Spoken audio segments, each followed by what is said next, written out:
Salam damai sejahtera Bapak Ibu serta saudara-saudari semua. Untuk mengawali renungan tentang firman Tuhan ini, mari kita bersatu dalam doa. Tuhan Allah Bapa di sorga yang melampaui segala akal, hati, dan pikiran kami, umat manusia, berfirmanlah kepada kami sebab kami bersedia untuk mendengar, dan oleh pertolongan Roh Kudus mampukan kami agar boleh melaksanakan firman-Mu itu dalam hidup kami sehari-hari. Dalam nama Tuhan Yesus kami bermohon kepadamu. Amin. Sebagai nas renungan firman Tuhan pada hari ini diambil dari Kolose 1 ayat 9 yang berbunyi, sebab itu sejak waktu kami mendengarnya, kami tiada berhenti-henti berdoa untuk kamu. Kami meminta supaya kamu menerima segala hikmat dan pengertian yang benar untuk mengetahui kehendak Tuhan dengan sempurna. Sebagai tema yang diangkat dari nas renungan kita ini adalah hidup umat harus mengerti kehendak Tuhan. Kolose adalah kota di masa lalu yang terletak di daerah Frigia, Asia Kecil, sebagaimana diungkapkan dalam Kisah Para Rasul 18 ayat 23 ini. Istilah Asia Kecil yang disebutkan dalam Alkitab mengacu kepada wilayah yang kini berada di wilayah bagian barat dan tengah dari negara Turki. Rasul Paulus ketika sedang mendekam di penjara menulis surat kepada jemaat di Kolose yang sebagian besar terdiri atas orang-orang non-Yahudi setelah mendengar kabar dari Epafras yang ketika itu sedang mengunjunginya, bahwa ada ajaran-ajaran sesat yang sedang mengacaukan kehidupan jemaat atau umat Kristen di Kolose ini.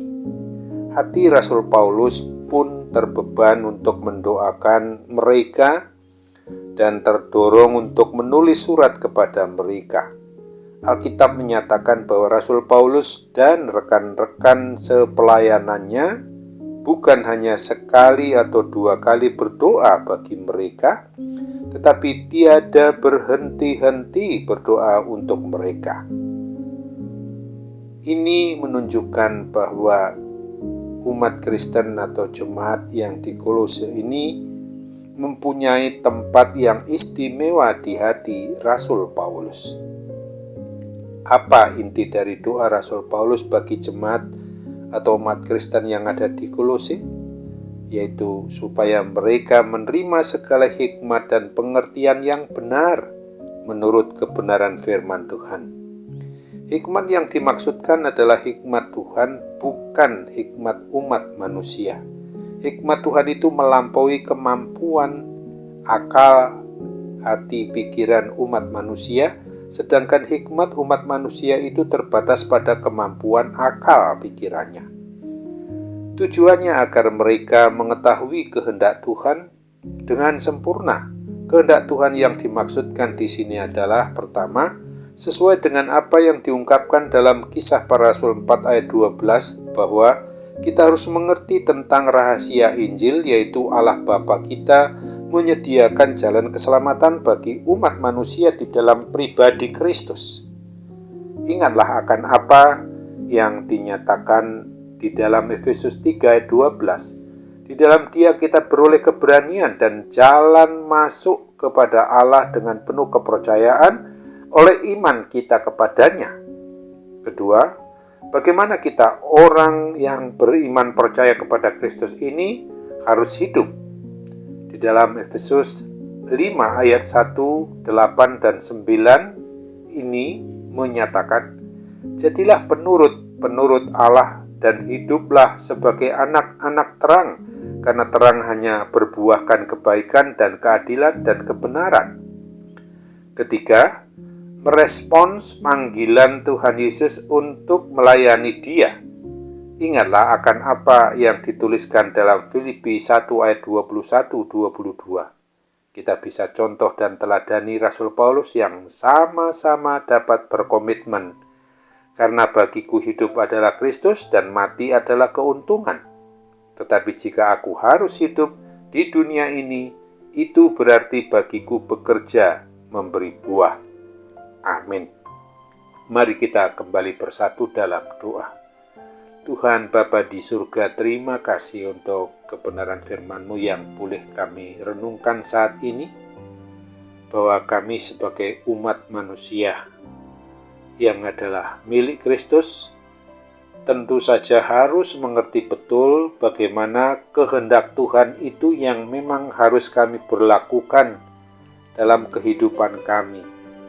Jangan hanya sekedar kami dapat membaca, merenungkannya, mengkhotbahkannya, menceritakannya, tetapi kami juga harus alami di dalam hidup kami sehari-hari.